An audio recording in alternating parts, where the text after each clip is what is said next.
مغربیت کا سیلاب اور ہماری غفلت۔ شیخ الاسلام حضرت مفتی محمد تقی عثمانی صاحب فرماتے ہیں،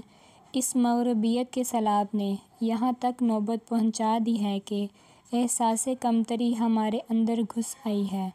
اس لیے افسوس ہوتا ہے جو ہمارے مختلف فرقے ہیں، اہل حدیث، بریلوی حضرات ہیں اور خود دیوبند کے اندر حیاتی مماتی اور ان کے آپس کے سارے جھگڑے، یہ سب اس سیلاب سے آنکھیں بند کیے بیٹھے ہیں جو ہماری پوری امت کے اوپر حملہ آور ہے، جو نہ دیوبندی کو دیکھے گا، نہ بریلوی کو دیکھے گا، نہ اہل حدیث کو دیکھے گا،